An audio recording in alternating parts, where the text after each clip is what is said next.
Durant son parcours de formation, l'élève pilote doit apprendre à connaître le milieu dans lequel il est appelé à évoluer, l'atmosphère. L'atmosphère, c'est le nom que l'on donne à la couche de gaz qui entoure la Terre. Elle reste près de la Terre grâce à l'attraction exercée par notre planète sur les molécules de gaz. Cette attraction est d'autant plus forte que l'on est près de la surface de la Terre. Aussi, l'air est plus dense à faible altitude. On la divise en 5 couches. La troposphère est la couche la plus basse, avec une épaisseur qui varie de 8 km au pôle à 13 km à l'équateur. C'est là que nous vivons, c'est également là qu'évoluent la plupart des avions. Puis nous trouvons la stratosphère, la mésosphère, la thermosphère et l'exosphère qui montent jusqu'à plus de 50 000 km de la surface de la Terre. Que trouve-t-on dans l'atmosphère? D'abord, et principalement des gaz. Ces gaz forment un mélange appelé l'air. Il contient essentiellement de l'azote et de l'oxygène, mais sa composition varie en fonction de nombreux facteurs. Par exemple, c'est dans la stratosphère que l'on trouve la fameuse couche d'ozone. Ailleurs, on trouve aussi de l'ozone, mais beaucoup moins. L'atmosphère est fabriquée en grande partie par la Terre elle-même. Les plantes et le plancton marin rejettent de l'oxygène, les animaux rejettent du dioxyde de carbone, et les humains, par leur activité, influencent eux aussi la composition de l'air.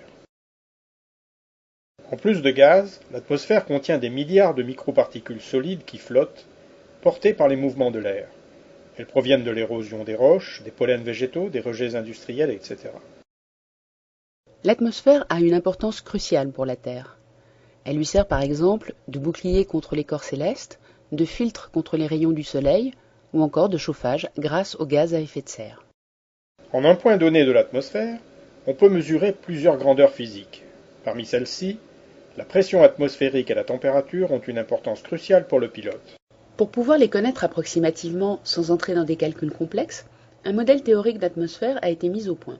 Il définit un niveau moyen de la mer pris comme altitude 0 et un tableau mathématique qui donne pour chaque altitude les valeurs de pression et de température.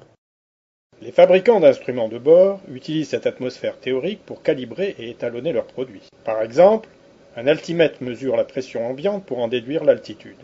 Il se fonde pour cela sur le tableau d'atmosphère théorique.